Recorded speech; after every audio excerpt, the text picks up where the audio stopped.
Robbo, thanks for joining us for Sussex TV. Seems like it's been a while since the end of the season. And some new faces have joined us. Asher Zaidi, who we saw last season, Stefan Pile and John Lewis, experienced campaigner. Tell us a bit about them. Well, I suppose first of all, I think we're trying to balance the squad. Financially, from the club's point of view, my budget has stayed the same. If anything, I've been encouraged to try and save some money, which I'm trying to do. So you're trying to look at where your squad is and where the gaps are, etc. So we think, on paper at least, because at the moment all you can do is plan, we've got a better balanced squad than we have previously. Steph will come in and compete in the 4-day team. We know he can play one-day cricket, but he's brought in primarily to look at that 4-day team and to see if he can help maybe give us a number 9 or number 8 to come bat and bowl. He was a batter when he started. He's neglected his red ball skills by his own admission through the amount of one-day cricket he's played, but he's fiercely determined to play in all formats, and he's seeing this as a chance to progress. And we just took on his contract that he had at Warwickshire, because as I say, he will give us greater options. A lot will centre around Ash, who's got a 2-year contract. Really impress everybody at the end of the year. And when you've got people like Matt Pryor really singing his praises and telling me we've got to get this bloke signed up, you've got to listen. He's a clever bowler. He's not a frontline spinner in the same way that Monty is, obviously, but he's a more than useful bowler. He's better than a bit part bowler too. And he's a clever bowler. He's a street fighter and he's a scrapper. How good properly he is remains to be seen, but what we saw in the 2 games, that he was more than handy with the ball. Technically, what he showed with the bat, he potentially can cover all the batting positions 1 to 6. He's an opener by trade. He's either open. He got moved down to the middle order when he played in Pakistan because he plays spin well, which is good. So in theory, when we watched him in the nets, as I say, instantly you just thought this bloke can properly play, and technically he's very good. So we're hoping he can cover all the batting spots, and depending on what team we're going on any given day, as I say, he can bat 6, 7 or whatever. And which allows, as I say, a Steph to come in at number 9, or a Hatchie, or Will Beer, or John Lewis. We can then balance the team in a different way, because I think we all recognise ideally even with Monty, we're going to be one bowler too few. I think a 4-man attack works when you've got nailed on bowlers. Absolutely nailed on bowlers. When you haven't got nailed on bowlers, it's a little bit more not as easy. Obviously we've got McGoffin, who you would say is nailed on, and you've got Jimmy, who does, as an attacking seamer, a good job, and obviously CJ, who's a really emerging player, but they're not as yet nailed on. And when you've got a 4-man attack, if one gets into trouble, you haven't got a lot of places to go. So ideally we would like to be able to play 5 bowlers, 4, including Ash. Luke Wright's another factor. He bowled really well in the Durham game, but his bowling due to his knee injuries has been affected, and plus we never quite know where he's here due to the amount of one-day stuff he plays. So we've accepted that over a number of years, but we haven't been able to really get round. Obviously, Wright, he really gets his bowling back to what it was, and to be fair, what he showed at the end of the season, especially in that Durham game, that again gives another option, because Wrighty becomes your 5th bowler, and then again it gives you even greater options, greater depth for batting. But in theory, 4-day cricket-wise, we think, as I say, it's a better balanced team, and on paper it should be stronger in the sense of the depth of our batting order shouldn't be compromised, because we believe Ash can do that job. So we're excited about that point. From a one-day point of view, again, Ash will come in and play one-day cricket well. Steph, we know about, that'll add good competition. And John Lewis will just cover us in every format there is. He's a bloke, a proper man. He's a warrior. He will give us a bit more edge on the pitch, which is good. He's ever so fit, fierce competitor, model professional. So he'll give us some good experience, and he did well for Surrey in one-day cricket. He didn't really play 4-day. But again, he wants to play a part in the 4-day cricket, and I'm sure at times he will. So as I say, this is why Zaid is a good, and as we're resting a bit on him, and how well he comes through, we hope he does. But he potentially does gives a lot of options for the team, and in theory as well, for somebody like Will Beer as well, because Will, when he plays as a spinner, won't be the frontline only spinner. He'll be sharing the duties, which will help him as well. You touched on bowlers there, and perhaps nailed on bowlers. Steve McGoffin and Jimmy Anion signing new contracts, along with Lewis Hatchett and Chris Liddle. I mean, that must be really exciting to get that unit together. Yeah, look, Jimmy's such a good bloke, and I do believe Jimmy, and every year gets a little bit better. Sometimes it can be frustrating because you have these days where he's expensive, and I say that's where he gets hit. He gets hurt, and we get hurt a little bit from the lack of other options. But every year gets better, and again, he's such a good bloke around the place. He's really grown the last few years, and to cement him down for the next 2 years is great. And he formed a good attack with Mags and with CJ last year. We've got to accept CJ might not be around as much. If his star keeps shining and he keeps emerging like he has done the last couple of years, there's every chance he'll miss a bit of cricket. And Steve McGoffin, 4-day wise, look, he's consistent, isn't he? You know what you're going to get, which is exciting. Lewis, he's had a difficult year. He's a left arm, and he has got the ability to bring the ball back in.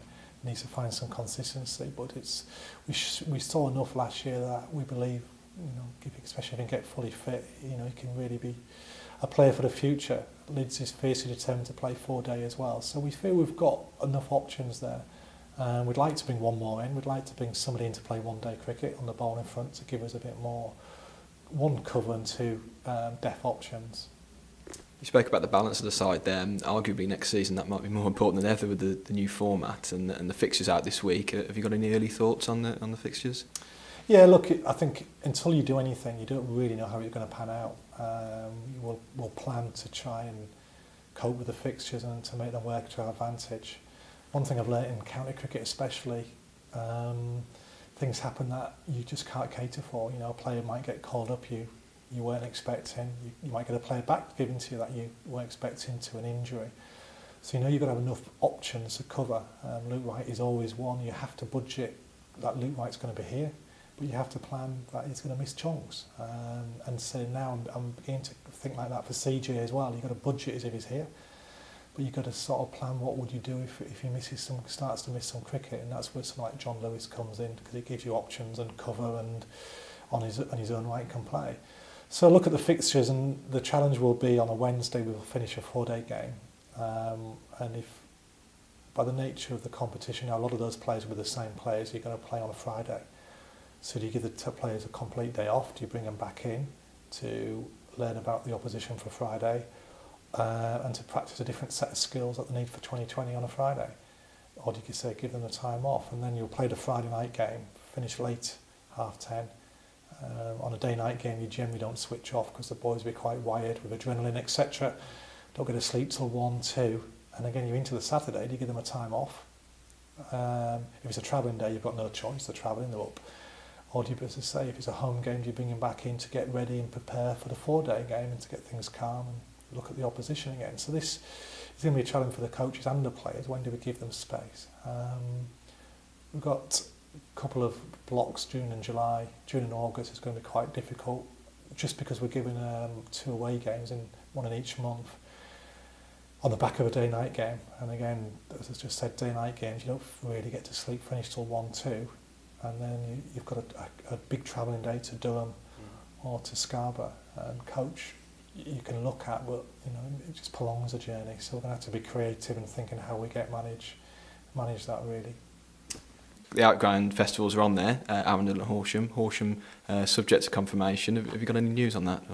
I haven't personally. Look, I just know from a club's point of view how hard they fought to try and keep that in the fixture list. I mean, the ECB have been ever so accommodating, trying as I think they need applauding to try and help us fit that in as well, because the new structure just does not blend, doesn't it, with a championship game starting on a Sunday and a 1-day game on a Friday.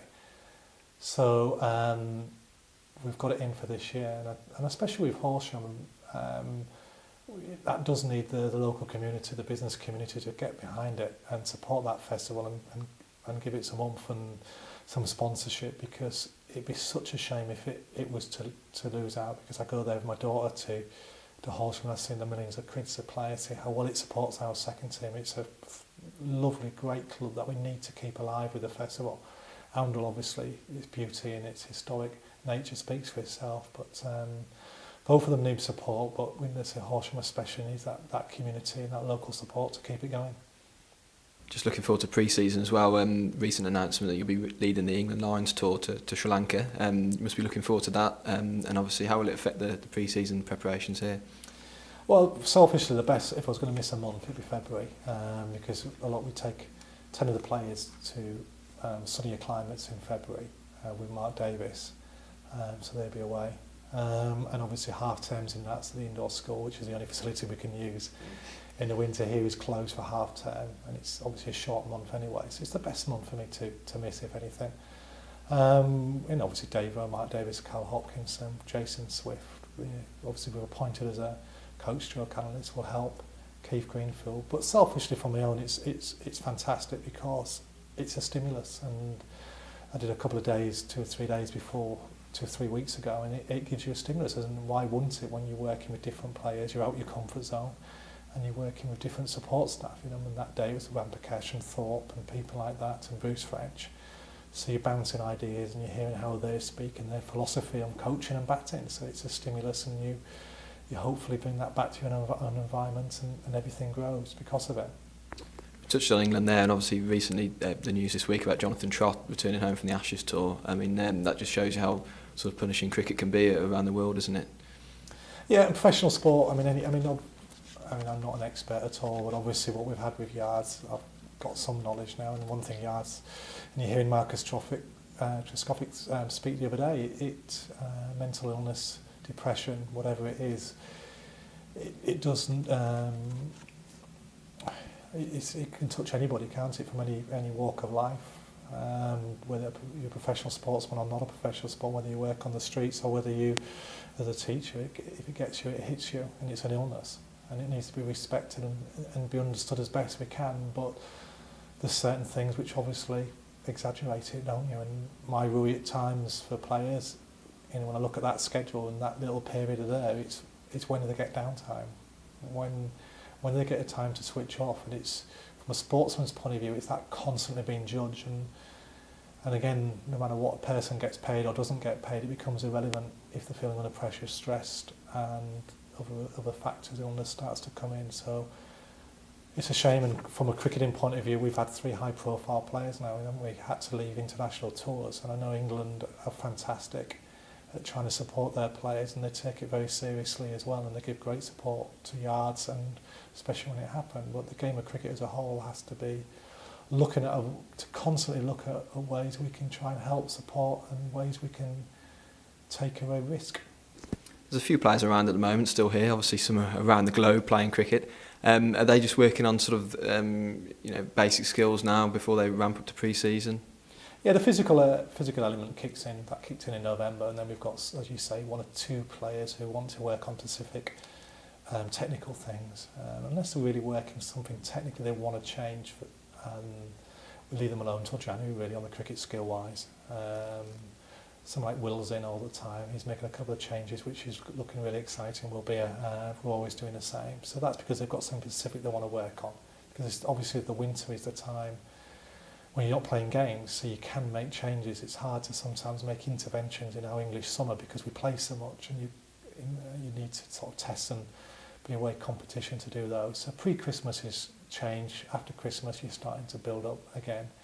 And as I say, you've got Ben Brown and Luke Wells and people like that abroad, which we speak to and we find out how they're doing. Callum Jackson, and it's just a good mix. And a couple of players who sort of futures haven't been decided yet, which you spoke about before, Michael Rippon and Amjad Khan. Is there any news on them? Well, financial has to come into it. We've got to make sure we don't expose the club to something financially that we can't fulfil. Ideally, if there was enough money, we would retain both of them.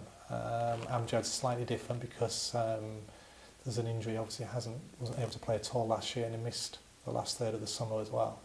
So there's an injury thing. He's gone to South Africa, where he will keep in touch and will monitor what's going on there. And ideally, from his point of view, he'll be able to report back he's pain-free and he's able to play back-to-back games, etc.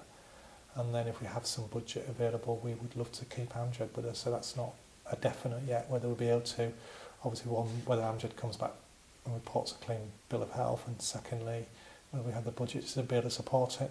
And Rip's exactly the same. And Rip's had a challenging year last year, but he's ever such a young man, brought away from home, etc. And very, very exciting talent, but it's again whether we can financially support that is a different issue. So yeah. Can't finish without a word about Hull City, 13th in the table. You must be quite pleased with the start.